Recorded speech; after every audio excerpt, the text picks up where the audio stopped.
This unit is about sets, or n weddings and a funeral.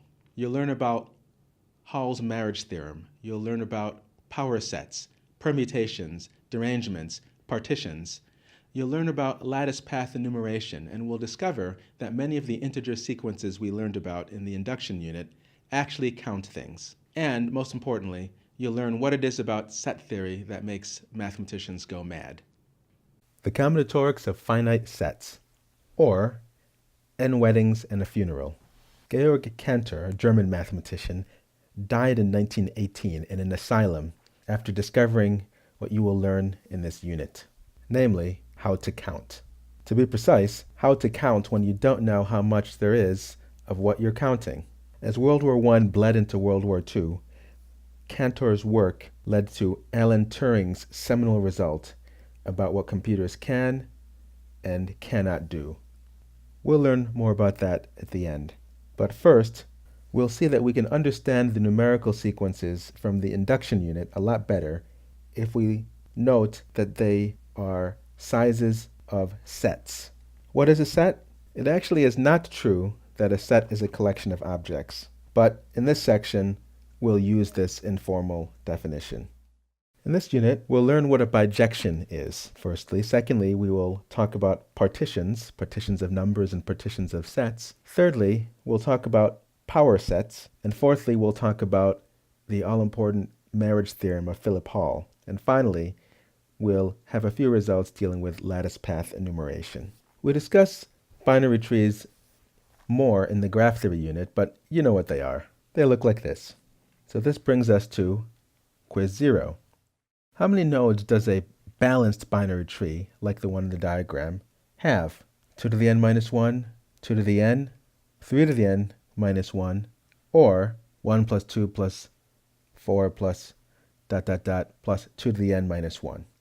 And the answer is 2 to the n minus 1 and 1 plus 2 plus 4 plus and so on up to 2 to the n minus 1. For example, this tree has 15 nodes, 2 to the 4 minus 1, but it's also clearly 1 plus 2 plus 4 plus 8.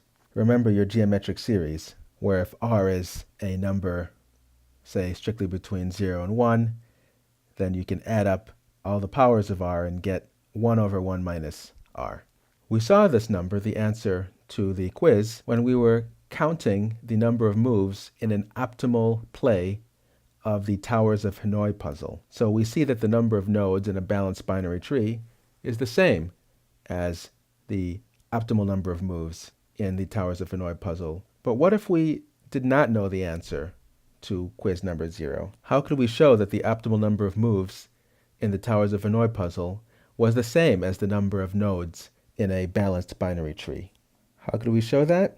Match the moves with nodes. For example, with one ring, the solution is simple. We simply move the ring from the leftmost peg to the rightmost peg. The balanced binary tree in this case has no edges at all. For 2 rings, remember it took us 3 moves. First we moved the smallest ring to the middle peg, then we moved the bigger ring to the rightmost peg, then we moved the smaller ring to the rightmost peg. This should correspond to a 3-node balanced binary tree. We could match the first move with this node of the balanced binary tree, this leaf. We could match the second move with this node of the balanced binary tree, and then we could match the final move with this node of the balanced binary tree. In the optimal solution to the 3-ring Towers of Hanoi puzzle, this is quiz 1, to what move does this node correspond?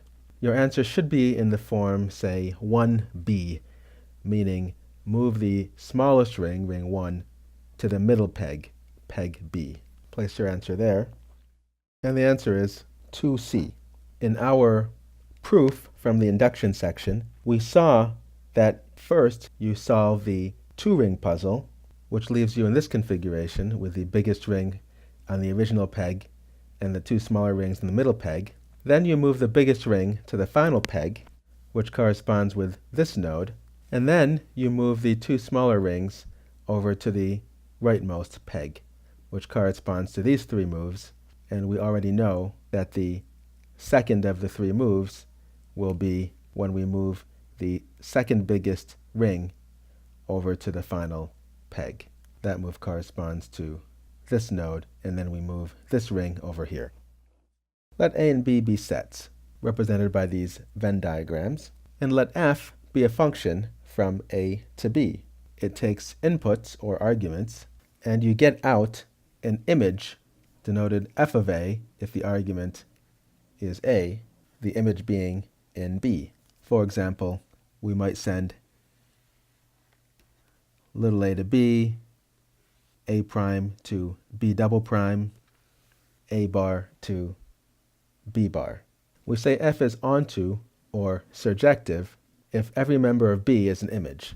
So this f is not surjective because B prime is not an image of f. We say f is one-to-one or an injection if no member of B is hit by two or more arrows.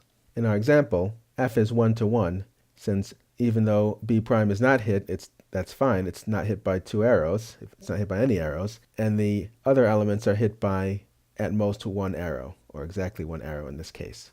We'll say f is a bijection or a one-to-one correspondence, not to be confused with simply being one-to-one, if it is both one-to-one and onto.